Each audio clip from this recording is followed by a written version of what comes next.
Alors, vous étiez très mauvais à l'école. Ouais, j'étais pas très bon. Vous avez redoublé la terminale. J'ai redoublé la terminale. Et il y Ouais. avait votre meilleur copain qui était parti en médecine. Et du Ouais. coup, c'est pour ça que vous avez fait médecine. Vous dites sinon, vous auriez pu être avocat.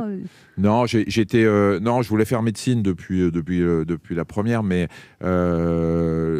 le fait d'avoir raté mon bac je pense, m'a sauvé ma vie professionnelle. Parce que j'ai raté mon bac à la suite d'une injustice au moment où je passais l'oral d'histoire. Mais pourquoi une injustice? parce que je sais pas pourquoi la prof m'a mis 6 sur 20 alors que je connaissais par cœur la question et que j'aurais mérité 18. Et je ne sais pas pourquoi. Je ne sais toujours pas aujourd'hui pourquoi cette connasse m'a mis 6 sur 20. Eh bien, elle est là aujourd'hui. C'était quoi le thème? Mais d'un autre côté, je ne méritais pas mon bac. Voilà, donc injustice. Et si je l'avais eu ce jour-là, je pense que je n'aurais pas été suffisamment préparé pour réussir médecine et je pense que j'aurais raté médecine. Et donc là, du coup, ça vous a donné un coup de... ça vous a vexé. C'est pas que ça m'a donné un coup, ça a été le moment professionnel, le moment le plus important de ma vie. On parle souvent de résilience. S'il y a bien eu de la résilience de mon côté, c'est ce jour-là. Je me suis dit, OK, tu veux pas me donner mon bac, je l'aurai l'an prochain. Et puis, je vais Comment elle vous montrer. s'appelle cette femme? Je sais pas, j'ai oublié son nom. C'est une connasse. mais- C'est ce qu'on a Non, retenu. mais ça a il été- faut le dire merci en Ouais. fait.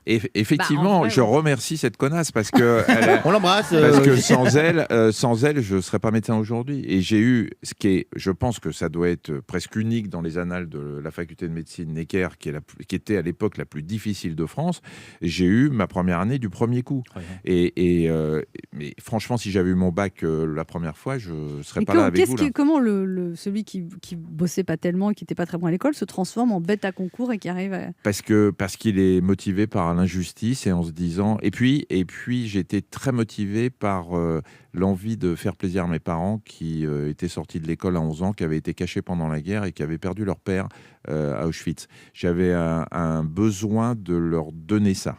Et donc j'avais une double motivation, une motivation personnelle qui était que j'étais très intéressé par tout ce qui était sciences nat et sciences humaines, et puis l'envie de faire plaisir à mes parents. Et je crois que le plus gros choc en fait de cet échec au bac a été de ne pas leur apporter ce bonheur d'avoir le premier semestre à avoir son bac. Et je les vois encore dans le salon m'attendre après l'oral de bac. Ils avaient préparé une bouteille de champagne dans un seau et je suis arrivé, je leur ai dit que je l'avais raté. Et je peux vous dire qu'après ça m'a motivé.